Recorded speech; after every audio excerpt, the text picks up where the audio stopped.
Pakistan automobile manufacturing association के आदाद-ओ-शुमार के मुताबिक दिसंबर 2020 में 15,000 कार्स बुक हुई थी, जबकि दिसंबर 2021 में 27,300 से ज़ायद गाड़ियां बुक कराई गई। तज्ज़ियाकारों ने गाड़ियों के फ़रोख्त में इजाफे की बड़ी वजह मिनी बजट को करार दिया। उनका कहना है कि मिनी बजट में गाड़ियों पर टैक्स में इजाफे का सुनकर सार्फिन ने ज़्यादा तादाद में गाड़ियां बुक करवा ली। दूसरी जानिब जुलाई से दिसंबर में कार्स की फरोख्त में 71% इजाफा हुआ। इस सब पे हम बात करेंगे। All Pakistan Motors dealers association के चेयरमैन HM शहजाद साहब हमारे साथ मौजूद हैं। शहजाद साहब अस्सलाम वालेकुम, बहुत शुक्रिया स्टूडियो में तशरीफ लाने का। मुझे ज़रा बताएं कि एक तरफ महंगाई हो रही है, रो रहे हैं सारे, दूसरी जानिब कार्स की जो फ़रोख्त की तादाद है उसमें इजाफा होता जा रहा है, कैसे समझाएंगे इस फिनोमेना को हमें? असल में ये जो लोकल असेंबलर माफिया है ना, ये अपने आदाद व शुमार ऐसे बताता है कि पाकिस्तान के अंदर गाड़ियों के अलावा लोगों के पास कुछ और ख़रीदने के लिए नहीं है। हाँ। देखें, मैं कई अरसे से कहता आया हूँ कि गाड़ी जो है वो नेसेसरी है, लग्जरी नहीं है। लेकिन बदनसीबी से आज आपके प्रोग्राम में मैं कह रहा हूँ कि गाड़ी लग्जरी है, नेसेसरी नहीं है। लोगों की क़ुव्वत खरीद में नहीं है भाई गाड़ी। एक तरफ लोकल असेंबलर माफिया जो कीमतें बढ़ा रहा है बगैर किसी वजह की, एक तरफ हुकूमत ने जो है वो टैक्सेस बढ़ा दिए। मैं हमेशा आपके प्रोग्राम के तवज्जुह से बात करता आया हूँ कि जिसके 3-4 बच्चे हैं, मियाँ बीवी हैं, यार वो भी तो इंसान है, उनको भी एक गाड़ी चाहिए। आपकी ट्रांसपोर्ट इस काबिल नहीं है कि लोग उसमें सफ़र कर सकें। क्यों नहीं हुकूमत जो है इस तरफ फोकस करती? बड़ा अरसा हो गया। आप कहेंगे कि यार बगैर नाम के आप जो है ना बात करें, लेकिन मैं रह नहीं सकता। सुजुकी को आज 40 साल हो गए, आज तक हम मैन्युफैक्चरर नहीं हैं, असेंबलर्स हैं। टोयोटा और होंडा को 32 साल हो गए, आज तक हम मैन्युफैक्चरर नहीं हैं। मेड इन पाकिस्तान आज तक हम गाड़ी बनाने में नाकाम रहे हैं। आज तक हम CKD SKD असेंबली इंपोर्ट करने के मोहताज हैं। एक तरफ हम F16 जो है वो रिपेयर कर लेते हैं, थंडर 17 जो है वो हम खुद बना लेते हैं। ये कौन सी साइंस है जो गाड़ी हम अपने मुल्क में नहीं बना सकते? सबसे बड़ी कमज़ोरी हमारी हुकूमत की उन इदारों की जिसमें EDP सबसे पहले है, इंजीनियरिंग डेवलपमेंट बोर्ड, और फिर मिनिस्ट्री ऑफ प्रोडक्शन और जो है वो इंडस्ट्रीज़, ये सबसे बड़ी इसकी कसूरवार है। जो डिलीशन प्रोग्राम पर 80s, 81 और 82 के अंदर सुजुकी ने जब साइन किया तो पाक सुजुकी हो गई, और उसके डिलीशन प्रोग्राम में लिखा हुआ है आइंदा 5 साल बाद ट्रांसफर ऑफ टेक्नोलॉजी हमारे मुल्क में होगी और हम मैन्युफैक्चरिंग की तरफ जाएंगे। हुई आज तक नहीं हुई। क्यों नहीं हुई? ये बदनसीबी हमारी लोकल असेंबलर्स को भी मैं जहाँ कसूरवार ठहराऊंगा, वहाँ इनका जो वेंडर है, असल जो वेंडर माफिया है, उसमें ये सलाहियतें नहीं है। अच्छा देखें, गाड़ी कब सस्ती होगी? जब तक मेड इन पाकिस्तान गाड़ी नहीं होगी। बिल्कुल। और जब तक रॉ मटेरियल हमारे मुल्क का हम इस्तेमाल नहीं होगा। हम करोड़ों अरबों डॉलर, एक तरफ हमारा एक्सपोर्टर जो एक्सपोर्ट करके डॉलर ला रहा है, दूसरी तरफ ये जो माफिया बैठा है ये इंपोर्ट करके वो डॉलर सारा वहां लगा रहा है। एक तरफ वजीर आजम कह रहे हैं डॉलर बचाना है, एक तरफ वजीर खजाना कहते हैं डॉलर बचाना। कैसे बचेगा? बच ही नहीं सकता जब तक आप, जैसे देखें हमारी जो यूज कार बाहर से आती है, TR बैगेज गिफ्ट के तहत, वो गाड़ी के साथ डॉलर ड्यूटी लेके आ रही है। क्यों नहीं हुकूमत इन तमाम लोकल असेंबलर्स को, जिसमें नए पुराने प्लेयर, क्योंकि एक ही रंग में रंगे, इनके मुंह खंड लग चुका है, ये लूट मार में लगे हुए। बिजनेसमैन का काम है कारोबार करना, लूट मार करना नहीं। हमारे मुल्क में ही लूट मार हो रही है। मैं हमेशा एक बात कहता हूँ, ये ऑटोमोबाइल का जो काम है ना, ये हमारे मुल्क में जन्नत है, जन्नत से कम नहीं है। इतना पैसा है, अगर ये इंसान बने और मैन्युफैक्चरिंग करें, लोगों की क़ुव्वत खरीद में गाड़ी दें। तो सर फिर कैसे इनिशिएट करें इसको? किस तरीके से हम खुद मुख्तार हों, किस तरीके से हमारे भी अपने रॉ मटेरियल्स हों, किस तरीके से हमारी भी अपनी प्रोडक्ट हो, हम भी कह सकें जी ये मेड इन पाकिस्तान गाड़ियां हैं, हमारी अपनी है, सस्ती हैं, अचीवेबल है? क्या करना चाहिए? देखें, मैं फिर मिसाल दूंगा पड़ोस मुल्क की। अच्छा, पड़ोस मुल्क इंडिया की। आज हमारी जो सुजुकी जो अल्टो है वो 17.5 लाख प्लस, अब कुछ टैक्स बढ़ गया तो 18, 18.5 लाख, 3 लाख रुपए उस पर ऑन चल रहा है। Black marketing. यही गाड़ी मारुति भारत वन के नाम से 3.25 लाख की है, अगर उनका रुपया स्ट्रॉन्ग है तो 7.5 लाख की गाड़ी है, लेकिन वो 100% मैन्युफैक्चरर है, 100% मेड इन इंडिया है। भाई कितना डिफरेंस आया ये पैसों का? तकरीबन आप समझ लें 13 लाख 14 लाख रुपए का। आप कहाँ मतलब बैठे हैं? मैं ये कह रहा हूँ अच्छा, मैं चाहूंगा ना इस जरा हम यहीं पे रुक जाए। आपने जिस गाड़ी की बात, विदाउट नेम, उसमें आप बैठने के काबिल नहीं है, सेफ्टी स्टैंडर्ड कोई नहीं, मैं तो नहीं बैठ सकता। सेफ्टी स्टैंडर्ड तो एक तरफ, अगर मियाँ बीवी 4 बच्चे हैं तो एक बच्चे के लिए क्या करे, रक्षा करा ले, क्या करे वो सही करे। अच्छा, अब आ जाते हैं सेफ्टी स्टैंडर्ड पे। जीरो है, जीरो। अच्छा, उसकी मेक, जब आप जाके उसका बोनट ऐसे बजाते हैं ना तो ऐसे लगता है कि ढोलक बजा रहे हैं, ढोलक। सही कह रहे हैं। ये इंपोर्ट कर रहे हैं मटेरियल, और इतना शानदार मटेरियल हम कर रहे हैं। अभी आपने पिछले दिनों देखा होगा हाईवे पे एक बहुत ही मशहूर ब्रांड की, बहुत ही नए ब्रांड की गाड़ी, वो यूं आधे टुकड़े हो गई थी, दो टुकड़े हो गई थी। तो ये गाड़ी चला रहे थे कि अंडा फोड़ रहे थे कि वो 2 टुकड़े हो गई। अब आप अपनी बात कंटिन्यू देखें, ये बात को मैं कंटिन्यू करूंगा। इसको चेक एंड बैलेंस कौन करेगा?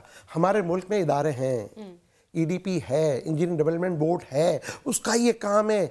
ये जो तनख्वाहें लेते हैं ना, ये इसी काम के लिए लेते हैं। लेकिन हमारी मजबूरी देखें, हम कितने मतलब वो हो गए किरदार कि अब इस डिपार्टमेंट को भी चलाने वाला कौन है? Local assemblers. ईडीपी का जो चेयरमैन है वो लोकल असेंबलर का करता धरता है, और जो ईडीपी के जो लोग हैं वो बस अल्लाह रहम करे, वो वहां से भी तनख्वाह ले रहे हैं, यहां से भी तनख्वाह ले रहे हैं, वो उनके मुफाद में पॉलिसियां बना रहे हैं। जब तक आप इसके ऊपर फोकस नहीं करेंगे, जब तक इसमें मेंबर नेशनल असेंबली, सेनेट के लोग जो इन चीज़ों को समझते हैं, उनको चेक एंड बैलेंस के लिए रखना चाहिए। मैं ये नहीं कहता कि जी आप आम पब्लिक को ले लें, लेकिन जब तक आप क्वालिटी नहीं बनाएंगे, आज तक आप गाड़ी एक्सपोर्ट नहीं कर सके। और अब जो पॉलिसी आई है 21 और 26 की, उसमें आपने इनको टारगेट दिया है कि जी आपने एक्सपोर्ट करना है। ये वैसे ही बात है, घर में आटा नहीं है, माँ को कह रहे हैं पूरियां पकाओ जी, आपकी गाड़ी खरीदेगा कौन? हाँ। आप तो इस काबिल भी नहीं है कि आप इंडिया के मुकाबले में, श्रीलंका के मुकाबले में, और अब तो आप देखें वियतनाम और कंबोडिया जैसे ममालिक जो हम कहते थे कि यार 100 साल हमसे पीछे हैं, वो गाड़ियां वहां पर असेंबल्ड और मैन्युफैक्चरिंग करके दुनिया को बेच रहे हैं। वो वियतनाम जहां पे अमेरिका ने तबाही मचाई हुई थी, और वो भी अब हमसे आगे निकल गया मैन्युफैक्चरिंग में। आप देखें, मतलब आप क्या बेचेंगे गाड़ियां, किसको बेचेंगे आप? आपकी गाड़ियां कौन खरीदे? आपके मुल्क की आवाम को तो आपको ये अच्छी गाड़ी दे दें। तो अच्छा ये बताइएगा, जो कंसर्न स्टेक होल्डर्स हैं इस सारे डिपार्टमेंट के, आपकी उनसे कोई बात हुई? क्या कहते हैं, क्या मुश्किलात हैं, क्यों नहीं इनिशिएट हो पाता, क्यों नहीं कर पाते? ठीक है, प्रॉब्लम्स हैं जो आपने जिनका जिक्र किया, बट अभी राइट नाउ क्या सूरत हाल? कोई प्रॉब्लम नहीं है। अच्छा, 4 आने लगा के 12 नहीं कमा रहे हैं। आप बात समझ रहे हैं? ये बहुत, मैं अच्छे अल्फाज में बात नहीं कर रहा। हाँ। यानी 4 आने लगा के 12 नहीं कमा रहे हैं। इनके मुंह खून लग चुका है। इनको चेक एंड बैलेंस के लिए लोग हमें अच्छे लाने पड़ेंगे। इंडस्ट्री में अच्छे लोग हैं, उनको आगे नहीं बढ़ने देते, इनकी चॉइस के लोगों को पोस्टिट कर देते हैं, वो इनके मतलब की पॉलिसियां बनाते हैं। देखें, जब तक आप अपने मुल्क की आवाम, आपके मुल्क की ज़रूरत क्या है? 10 लाख गाड़ियाँ, आज 3.5 लाख गाड़ियों तक ये असेंबल्ड, नो मैन्युफैक्चर, और टीआर बैगेज गिफ्ट के तहत 30, 35, 40 हज़ार गाड़ियाँ आती हैं, फिर भी 6 लाख गाड़ियों की आपको मजीद ज़रूरत है। अब वो लोग क्या करते हैं? कुव्वत खरीद में नहीं है, 5 साल, 10 साल, 15 साल जो पुरानी गाड़ियाँ रोडों पे चल रही हैं, वो खरीदने पे मजबूर हैं। यानी कि शहजाद साहब, ये जो अदाद-ओ-शुमार इस वक्त सामने आ रहे हैं कि पिछले साल के दिसंबर में गाड़ियों की तादाद उससे पिछले साल के दिसंबर में ज़्यादा थी, ये अदाद-ओ-शुमार सही नहीं है? मैं आपको एक बात बताऊँ जी। अब आ जाएँ आप कोविड-20 में, 9 महीने इनकी फैक्ट्रियां बंद रही हैं, वो पूरे साल का जो लोड है वो इस साल पे आ गया, 21 के साल पे। ये मैं मतलब मैं इनके करतूतों को बताना चाहता हूँ मैं कि वो जो लोड आ गया, अब आप बिलीव करेंगे जिन लोगों ने जुलाई अगस्त में जो गाड़ियां बुक कराई है ना, आज हम 15, 16, 17 जनवरी की बात कर रहे हैं, आज तक उनको गाड़ियां नहीं मिली। ये कौन सी प्रोडक्शन बढ़ाने की बात कर रहे हैं? प्रोडक्शन नहीं बढ़ी, पिछले साल की गाड़ियों का लोड इधर से उठा के उधर कर दिया। और क्या, इनका काम ही यही है। अच्छा, हुकूमत को ये दिखाना चाह रहे हैं कि देखें जी हम बड़ा पैसा, भाई क्या पैसा कमा के दे रहे हो आप? गाड़ी बेच रहे हो पाकिस्तानी रुपीस में, और सीकेडी एसकेडी असेंबली इंपोर्ट कर रहे हो डॉलर में। आप तो हुकूमत का भट्टा बिठा देंगे। अच्छा, बिठा दिया आपने। इससे पहले कि मैं आपसे ओन मनी पे बात करूं, ये जो जिस पॉलिसी का आपने जिक्र किया 21-26 वाली, उसमें एक बड़ी हाईलाइट चीज़ ये थी कि इस पॉलिसी के तहत इंसेंटिव दिया जाएगा लोगों को, 1000 सीसी से नीचे वाली जितनी गाड़ियाँ हैं उस पर ड्यूटीज़ और टैक्सेस जो है उनको हटा दिया जाएगा। तो ये बेनिफिशियल नहीं है? नहीं, अब तो उल्टा हो गया ना, मिनी बजट आ गया ना, भूल गए आप? जी, मिनी बजट के अंदर वो तमाम लोकल गाड़ियों के ऊपर टैक्सेस बढ़ा दिए गए हैं, तमाम गाड़ियों पे बढ़ा दिए, इंपोर्टेड के ऊपर भी बढ़ा दिए। ऐसे नहीं है, अभी जो इन्होंने जो टारगेट पूरा करना है शायद 730 अरब रुपए का या जो भी है जी। वो टारगेट पूरा करने के लिए तमाम बेनिफिट जितने भी इन्होंने दिए थे वो विड्रॉ करके ख़त्म कर दिए हैं। तो अब टैक्सेस बढ़ गए, अब उसकी वजह से कीमतें भी बढ़ेंगी, मज़ीद बढ़ेंगी। तो अवाम ये तैयार रहें कि आज के बाद, क्योंकि असेंबली ने पास करना था वही पास हो गया, अब टैक्सेस जो है वो जो जिसके ऊपर 0 था 2.5% आ गया है 1300 सीसी तक। अच्छा, जिस तरह आप कह रहे हैं कि मिनी बजट में अभी इन्होंने टैक्सेस बढ़ा दिए हैं, अब कीमतें भी डेफिनेटली बढ़ेंगी, तो फिर जुलाई से दिसंबर में कारों की फरोख्त में भी 71% तक इजाफा हुआ है और हम मजीद देखते हैं कि जो इसकी जो सेलिंग है वो इंक्रीज होती जा रही है। ये थोड़ा सा जरा अच्छा, अब आपको एक मजेदार बात बताऊं जी। ये गाड़ियों की बुकिंग आप भी कह रहे हैं माशाल्लाह जी बड़ा अच्छा हो रहा है, हम भी कह रहे हैं बड़ा अच्छा हो रहा है। ये बेसिक जो गाड़ियां बुक कराने वाली कौन है? आम पब्लिक थोड़ी है। आपकी तो गाड़ी बुक नहीं होगी, आप ट्राई कर लें। ये सारा इनका इन्वेस्टर है जो ब्लैक में गाड़ियां बेचता है और इनको कमा के दे रहा है।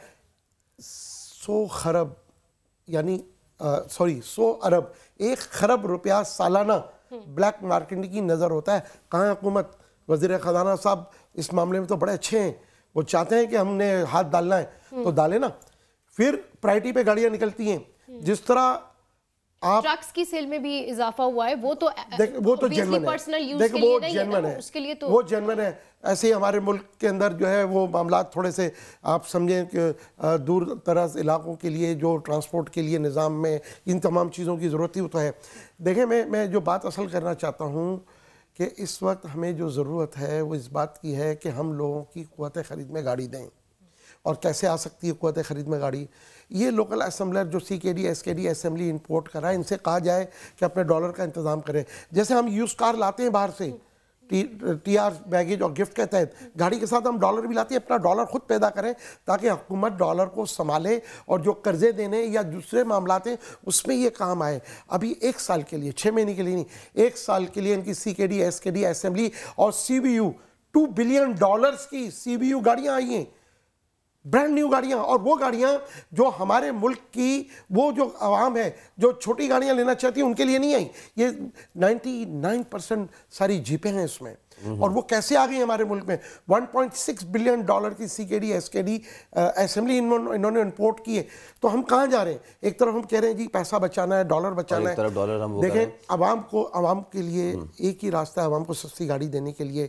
TR बैगेज गिफ्ट के तहत जो गाड़ी भी आ रही है, डॉलर ड्यूटी भी ला रही है, हुकूमत उसके ऊपर लोगों को सहूलतें दें और हुकूमत अपने टैक्सेस भी बढ़ाए। आप सहूलत की बात कर रहे हैं, मैं सहूलत क्या लूँ कि जब मेरे वाली वारिस जो हैं वो एक स्लो प्रोसीजर को तेज़ करने में नाकाम है। ओन मनी बहुत से लोग अगर नहीं जानते, वो पैसा कि जो डीलर को आप देते कि 5-6 महीने की बुकिंग के बाद अगर गाड़ी मिलनी है वो फ़ौरन से मिल जाए। मुझे बताएं शहजाद साहब आज सीधा कि वाकई 5-6 महीने लगते हैं डिलीवरी में, या फिर इस प्रोसेस को जानबूझ के स्लो किया जाता है ताकि लोग झंझला के बोले यार ये रखो 3 लाख, ये रखो 7 लाख, अभी के अभी गाड़ी। ये बिल्कुल आपकी बात सही है, ये मैं आपकी बात से एग्री हूँ। लोगों को इतना टेंशन दे दी जाती है। एक बड़ी मशहूर एंकर हमारे एक TV की रही हैं, वो मुझे कहती है फ़ोन करके, भाई मेरी गाड़ी दिलवा दें। आज उसको 7 महीने हो गए हैं, 7 महीने हो गए, यानी वो बेचारी खुद ने भी बड़ी कोशिश की है और सुजुकी आल्टो उसको नहीं मिल पा रही। आप ये देखें ये इनके मुंह खुलने लग चुका है। जो ब्लैक मार्केटिंग की नालत है ना, ऑल्टो नहीं मिल रही। ये जो ब्लैक मार्केटिंग का जो ये इन्होंने जो खून लग गया है ना इनके मुंह, ये पुरानों के साथ तो लगा हुआ है। जो नए जितने आए, पिकांटो 8 महीने लिख के दे रहे हैं कि जी 8 महीने बाद अगर आप बुक कराते तो हम देंगे, यानी सोचेंगे। ये नहीं कह रहा कि मैं दे दूंगा आपको। उस पर भी आज अगर आप लेने जाएं 3 लाख रुपए ऑन है उस पर, आप कहाँ हैं? अच्छा, छोटी गाड़ी आपके मुल्क में कोई बना नहीं रहा, बड़ी गाड़ियां लेने वाले कितने लोग हैं? आप 25 करोड़ की आबादी के अंदर आप 3.5 लाख गाड़ियां बेच के कह रहे जी हमने बड़ा कमाल किया। ओ भाई, कोई कमाल नहीं किया। खुदा के लिए आप लोग वो काम करें जो मेमन बरादरी करती है, कम प्रॉफिट सेल ज़्यादा। आप अपनी प्रोडक्शन बढ़ाएं, आपके वही प्रॉफिट और मार्जिन हो जाएंगे। आप इस तरफ आएँ तो सही, आप पाकिस्तानी बने तो सही, आप मुसलमान बने तो सही। आप पता नहीं किसके काम के ऊपर, किसके एजेंडे के ऊपर आप काम कर रहे हैं। आपको चाहिए कि सबसे पहले मुल्क जो हमारा मुल्क है पाकिस्तान है, सबसे पहले आप उसके लिए कुछ करें, वरना हुकूमत को चाहिए कि फौरी तौर पर इन तमाम चीज़ों को आप 1 साल के लिए बैन करें ताकि लोगों के लिए सहूलत और सहूलत के लिए आप ओपन करें ना। ठीक है, आप जो TR बैगेज गिफ्ट के तहत जो गाड़ियां आ रही हैं, आप उसको ओपन करें, वो गाड़ियां जो आ रही हैं वो अपनी डॉलर ड्यूटी लेके आ रही हैं, आवाम को आप जब भी सस्ती गाड़ी दे सकते हैं। बहुत शुक्रिया, एचएम शहजाद हमारे साथ मौजूद थे।